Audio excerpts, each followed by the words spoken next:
Selamat datang di video edukasi orang tua memahami HIV pada anak dan pencegahannya oleh mahasiswa S1 Keperawatan Fakultas Keperawatan dan Kebidanan Universitas Nahdlatul Ulama Surabaya. Dalam video ini, kita akan mempelajari apa itu HIV, bagaimana virus ini menyerang tubuh, faktor penyebab, dampak, dan cara pencegahannya. Yang disusun oleh mahasiswa semester 5, saya dosen fasilitator, Dr.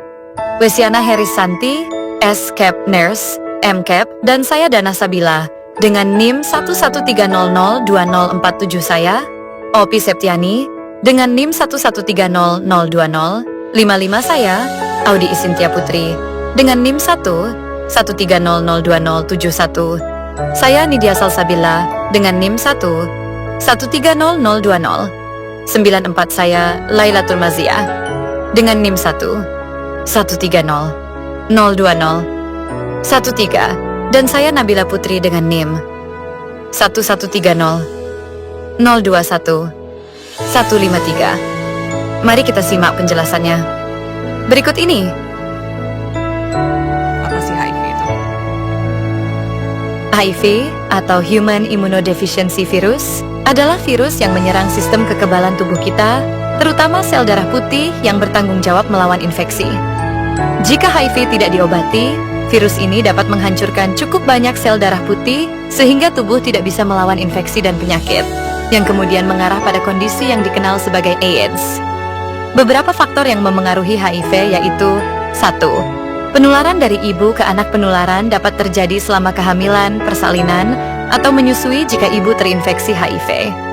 2. Kontak dengan cairan tubuh yang terinfeksi HIV dapat menyebar melalui kontak dengan darah, air mani, cairan vagina, dan ASI yang terinfeksi. 3. Penggunaan jarum suntik bersama jarum yang dipakai bersama-sama, misalnya dalam penggunaan narkoba, dapat menjadi media penularan HIV.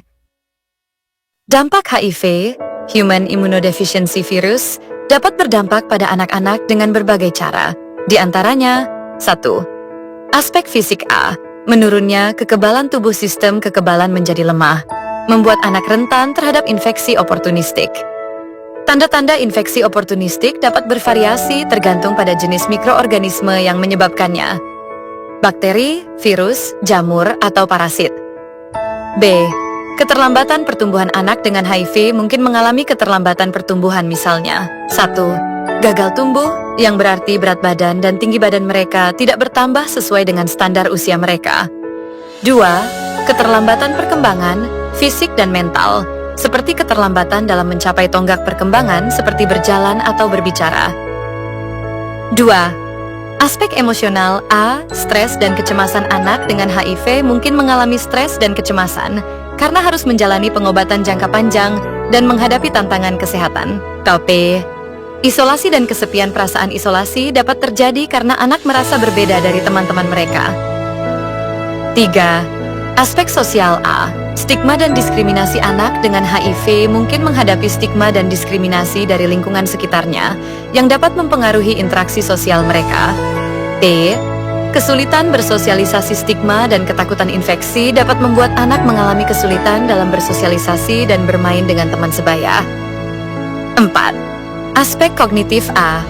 Penurunan kemampuan belajar. HIV dapat mempengaruhi fungsi otak dan sistem saraf, menyebabkan penurunan kemampuan belajar dan konsentrasi. B. Masalah memori. Anak-anak dengan HIV mungkin mengalami masalah memori yang mempengaruhi kemampuan belajar dan fungsi kognitif mereka. Beberapa contoh masalah memori yang mungkin terjadi. 1. Kesulitan mengingat informasi baru. 2. Lupa dengan tugas atau kegiatan. 3. Kesulitan untuk mengikuti instruksi. 4. Penurunan konsentrasi. Masalah-masalah ini dapat disebabkan oleh berbagai faktor, termasuk efek langsung dari HIV pada sistem saraf pusat, efek samping dari pengobatan antiretroviral. Pencegahan HIV, Human Immunodeficiency Virus, dapat dicegah dengan berbagai cara, di antaranya 1. Aspek fisik A. Pengobatan antiretroviral, ARV.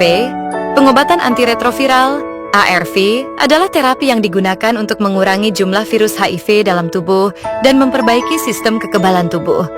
Untuk anak-anak yang terinfeksi HIV, Pengobatan ARV sangat penting karena dapat membantu mengurangi risiko penularan virus kepada anak lain dan meningkatkan kualitas hidup mereka. Beberapa hal yang perlu diperhatikan dalam pengobatan ARV untuk anak-anak adalah: 1. Diagnosis awal. Penting untuk mendeteksi HIV pada anak secepat mungkin agar pengobatan dapat dimulai segera. 2. Pengobatan rutin. Anak-anak harus mengonsumsi obat ARV sesuai dengan resep dokter secara rutin untuk memastikan efektivitas terapi 3 dosis. Dosis ARV untuk anak-anak biasanya dihitung berdasarkan berat badan mereka. 4. Aturan minum. Obat ARV adalah diminum sebelum makan. B. Hidup sehat. Selain pengobatan ARV, hidup sehat juga merupakan langkah penting dalam pencegahan dan pengelolaan HIV pada anak. Beberapa tips untuk hidup sehat meliputi: 1. Pola makan sehat. Anak-anak harus makan makanan bergizi yang mendukung sistem kekebalan tubuh. Contohnya mengkonsumsi makanan sayur-sayuran, buah-buah, protein, dan lain sebagainya. 2. Aktivitas fisik. Melakukan olahraga secara teratur dapat membantu meningkatkan kekuatan fisik dan kesejahteraan secara keseluruhan. Contohnya seperti bersepeda, jogging, berenang, dan lain sebagainya. 2. Aspek emosional. A. Dukungan psikologis. Dukungan psikologis sangat penting dalam pencegahan dan pengelolaan HIV pada anak. Berikut beberapa cara untuk memberikan dukungan psikologis yang efektif. 1. Dukungan keluarga. 2. Dukungan teman sebaya. 3. Edukasi dan kesadaran. B. Kelompok dukungan memainkan peran penting dalam pencegahan HIV pada anak-anak. Berikut adalah beberapa manfaat dan cara kelompok dukungan membantu anak-anak dengan HIV. 1. Manfaat kelompok dukungan diantaranya: memberikan dukungan emosional. Anak-anak dapat merasa didengarkan dan dipahami ketika mereka berbicara dengan orang lain yang mengalami situasi serupa. Edukasi dan informasi. Kelompok dukungan seringkali memberikan informasi terbaru tentang pengelolaan HIV, termasuk perawatan dan pengobatan. 2. Contoh kelompok dukungan diantaranya: organisasi nirlaba. Beberapa organisasi nirlaba menyediakan kelompok dukungan dan program pendidikan untuk anak-anak dengan HIV. Misalnya Yayasan AIDS Indonesia, AIDS, yang memberikan dukungan bagi anak-anak dan remaja yang hidup dengan HIV. Komunitas online.